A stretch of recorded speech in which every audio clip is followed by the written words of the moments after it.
It's 3:25. Shay here with you today until 6 p.m. and having a lovely chat with my paper reviewers as it's the Week in Review, discussing stories of the week with James Erskine and Carrie Brooks. So, James, shall we go into your social media watch, this story that you wanted to talk about this afternoon? Sure. So I was drawn to some of the work that the Sea Life London Aquarium has been doing on Instagram, and as an example. And since the pandemic, they've been trying to educate their audiences. So they've been doing more than just saying, come to the Sea Life Centre. They've been doing more than just simply saying, it's important and this is how much it costs to come. They've been actively taking an interest in educating audiences. So I was interested in this and I wondered what role brands should play. Obviously my background is marketing, and I've often wondered whether brands should look to educate their audiences, and there are a number of different brands and organisations doing it, helping parents. So the Tate have an institute that helps educate children. Kidzania, which is based in Stratford, is a load of brands effectively putting on zones to educate children about the sort of jobs that are available. There's a charity called Global Action Plan that has a podcast called Our Lives, Our Planet that's helping audiences to understand luxury.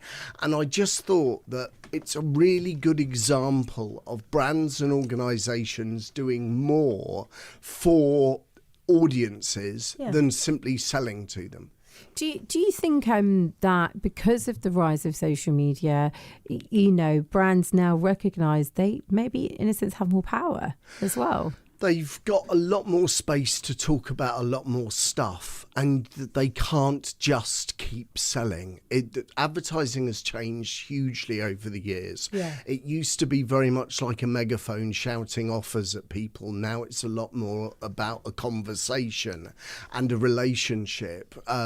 You can subscribe to newsletters for brands, and sometimes they'll have news about things that aren't directly associated with the brand. I see what you mean. And the brands have to cultivate a relationship with audiences in order to be able to do that. If Topshop's going to talk to you about feminism, why is Topshop talking to you about feminism? It has to have an understanding of the issues around that, just as an example.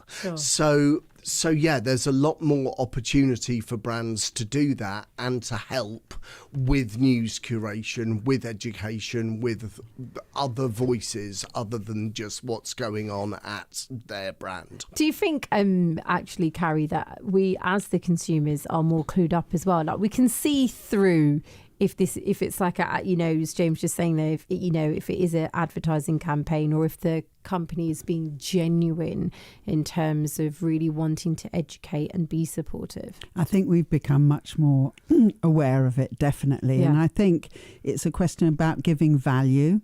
So now we expect, as consumers, we expect value.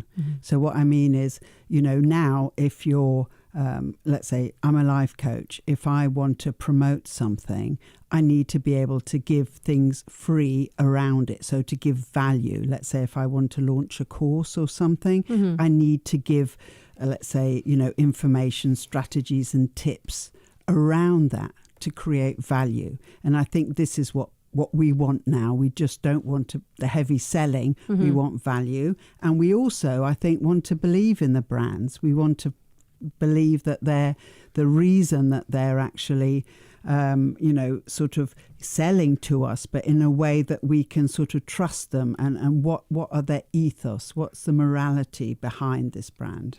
And do you think as times move forward, actually then, James, that there will a lot of these kind of brands will be turning to social media to, as you mentioned earlier, having these kind of podcasts, online platforms where there's more of a relationship between the consumer and their brands? We haven't really had that before.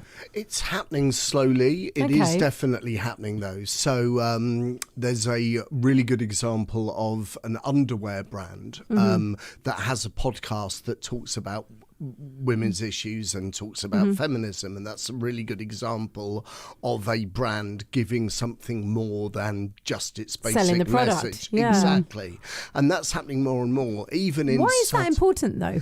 because I think you can't just respond to best offers. If you respond to offers, it's a race to the bottom and it's a race to whatever's cheapest. Yeah. You're not communicating anything more of the story, and the story is really important.